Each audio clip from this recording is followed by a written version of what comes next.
अगर हम अनुक्रमानुपाती चेक करना चाहें तो देखा हमने कि यार 8/32 और 16/16 तो बिल्कुल ही अलग अलग बातें होगी, तो अनुक्रमानुपाती तो हो ही नहीं सकते। तो व्युत्क्रमानुपाती है क्या, चेक करते हैं। चेक करने के लिए आपको a गुणा b लाना होगा, तो a1 गुणा b1, भाई ये a1 और ये b1, तो a1 गुणा b1 यानी कि 8 गुणा 32 यानी कि 256। फिर a2 गुणा b2 यानी कि 16 गुणा 16 यानी कि 256। फिर a3 गुणा b3 यानी कि 32 गुणा 8 बराबर फिर से 256। इसका मतलब कि हमारा a1 b1 बराबर a2 b2 बराबर a3 b3 बराबर k, फिक्स चीज k यानी कि 256 फिक्स आ गया ना, हमें हर एक चीज बराबर।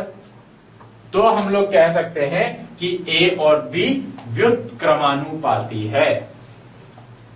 जब आपको व्युत्क्रमानुपाती शो करना है तो आप कह सकते हैं कि a गुणा b बराबर k है, ए बी बराबर के, यानी कि एक व्युत्क्रम में वो लोग चल रहे हैं। ये हो गया हमारे पास व्युत्क्रमानुपाती वाली चीज। तो अनुक्रमानुपात में आप लिखते थे a1/b1 बराबर a2/b2, ये तो था अनुक्रमानुपात में। पर समानुपात में क्या, व्युत्क्रमानुपात में क्या लिखोगे कि a1b1 बराबर a2b2। भाई जैसा यहां चल रहा है ना a1b1 a2b2 a3b3, यहां पर आपको दो राशियां जब दी हुई हो तो व्युत्क्रमानुपाती में चलेगा a1 गुणा b1 बराबर a2 गुणा b2 बराबर a3 गुणा b3। पर अभी हमसे दो राशि की बात कर रहे हैं, इसलिए सिर्फ इतना रखेंगे।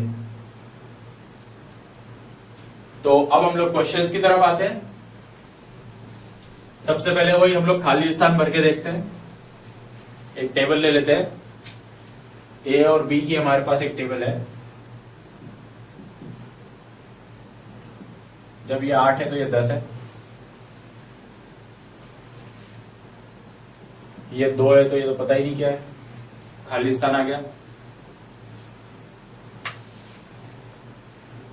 ये खाली है, ये 20 है, ये 5 है तो ये खाली है। तो आप लोगों को अब खाली स्थान भरने हैं।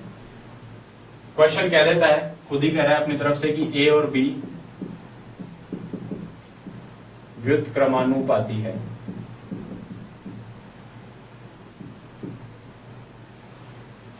अब ए और बी व्युत्क्रमानुपाती है तो हम लोग यहां ये कह सकते हैं कि a गुणा b जो है वो k के बराबर होगा।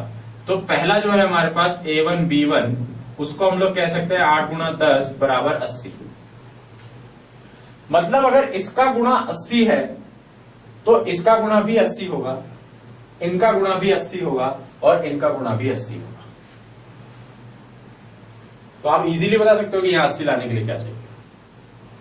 बहुत आसान है भाई, ये 2 है तो यहां 80 लाने के लिए क्या चाहिए, 40। भाई गुणा 80 आना चाहिए। ये 20 है तो ये कितना होना चाहिए कि गुणा 80 है, 4। ये 5 है तो यहां कितना है कि गुणा 80 होना चाहिए, 16। 16 पंजे 80। वैसे हम लोग सॉल्व करके देख सकते हैं, सॉल्व करेंगे तो भी वही आंसर आएगा हमारे पास यहां पर। लेकिन बड़ी जल्दी हमें मिल रहा है, फिर इन द ब्लैंक्स वाला काम है कि हमें सबका गुणा 80 मिलना चाहिए, हमने रख दिया, फिर इन द ब्लैंक्स कर दिया। अब हम लोग थोड़ा सा वर्ड प्रॉब्लम देखते हैं कि इसमें क्वेश्चन जो है वो शब्दों में अगर बन के आ जाए।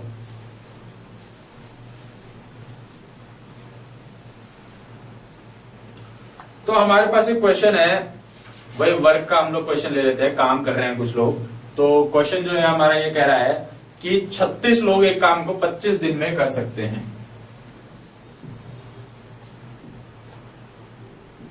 36 आदमी एक काम 25 दिन में कर सकते हैं। यही काम 15 दिन में